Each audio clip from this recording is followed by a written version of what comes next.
And it'll be Project 5, Your Body Speaks. She has a variety of questions she wants me to answer.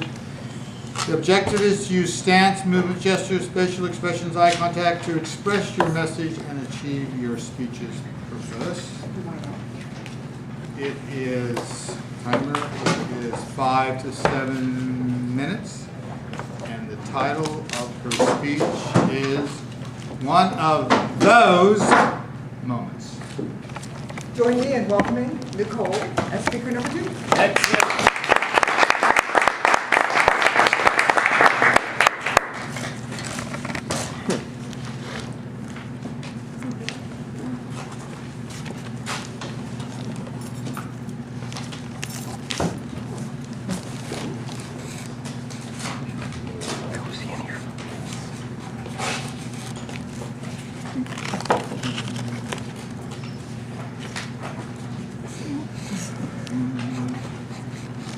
Toastmasters. It happened 18 years ago, 3 months and a day, 1 day ahead. It will be 3 months exactly tomorrow. I gave birth to a beautiful baby boy, 7'11", brown, blonde hair, blue eyes, sweetest little boy ever. Didn't really cry much. He's beautiful, but in reality I didn't really give birth because I was one of those women that can't give birth. I had to have a C-section, so which was really nice because labor scares the jeebers out of me. So I was very, very blessed. He was a very special, unique boy, like all parents believe their children are. He was a very good little boy. He would give himself timeouts when he would behave right. I didn't have to punish him really. He'd just go, "Mom, I need a timeout." Bye. Okay. And he was one of those children that I really worked hard on making him well-rounded, put him in a beauty pageant, which he hates. My little mini king, he's like, "Mom, I'm not your little mini king." I put him in classes like Japanese, music classes, just really worked on getting him well-rounded. Beautiful, wonderful child. Then junior high hit.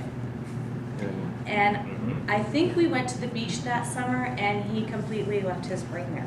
And I kept telling him, "Go back to the beach, find your brain. Please, please bring your brain back, please." And he goes, "Mom, I can't find it. I've looked everywhere, but I just can't find it." So he went through that stage of not turning his homework in and lying about it. So I said, "If you don't stop, I'm going to go to school with you." Junior high, the second time around, is a lot of fun. Guarantee you. Yeah, I've done that. And then high school hit. And he still didn't quite have his brain back. And he decided at 15 that he didn't like my rules and left. He said, "I don't want to follow your rules anymore. I don't want to be here." My parents and I got together. I had been a single mom for 15 years, and they said, "We'll take him. He needs a good swift kick in the butt. He needs a man. Boys need men." So I moved in with my parents at 15. 6 months later I moved, and it was one of the hardest years I went through. I had the empty nest syndrome system too soon. But I'm grateful for that. And girls and all these things happen, and then graduation this year happened. And my son had the best opportunity ever. He got to go to me. They had a mechanic at Milwaukee, so this was great. Parents are helping him, and for 3 years, though he didn't really talk to me, our relationship was healed because I was willing to do what it took to get him there. And as graduation approached, he decided he knew it all. Of course, because he's 18. Right. 18, yeah. And he decided to pull stuff. And I'm like, oh, everyone's like freaking out. Is this boy gonna graduate? Is this boy gonna graduate? He's gotta graduate, he's gotta graduate. So I got a little mama prayer going. The mama prayer went, "I don't care what you have to do, God. I don't care if you have to create more angels. I don't care if you have to come down and beat him over the head with a stick. He needs to graduate." So being fortunate enough and having that mama prayer going and saying, he's gonna graduate, 3 men came up and said what I would normally say to him to get him to graduate. "David, his mechanics teacher, both of his mechanics teacher and his vice principal said, if you don't graduate, we're gonna put our foot so far up your butt, we'll be hobbling behind you for the rest of your life. You are graduating, you're in the internship at our program. Our internship is important. You're representing our school. And what had happened was my son, because he was so blessed and so proactive, had gotten a job at the dealership in Milwaukee, a dealership. So he's in the mechanics program, he's going to college. So we get him to graduation, and graduation day hits. I am running late to get to my parents to go to the graduation ceremony. So I'm like, okay, open the garage. I gotta change my clothes. I can't go in my workout outfit. Get in, garage is open, I'm hiding behind here. Get myself dressed, you know, stripping it. My mom's like, why is tape on your back? I'm like, Mother, I'm trying to get dressed. Quit distracting me.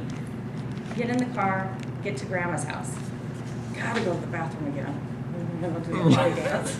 And Grandma goes, why didn't you go beforehand? You shouldn't drink the damn gallon of water before you have to go. You have to pee again? I'm like, Grandma, just let me go. We gotta get to this graduation. We're like 3 million hours early at the graduation ceremony. First thing Grandma says when we get to the door, I gotta go to the bathroom. Why didn't you go to the bathroom before we left, Grandma? And the things start unraveling. The ceremony starts to hit. You walk in the Child Center and it's huge. And people are, oh my gosh. People are, oh, you want to kill them. There was a kid yelling behind me. Could you please be quiet? Family speaking Spanish the whole time until I hear the word bitch. Hit with the purse twice. Call Lisa Lee, rescue me. I'm going to kill these people.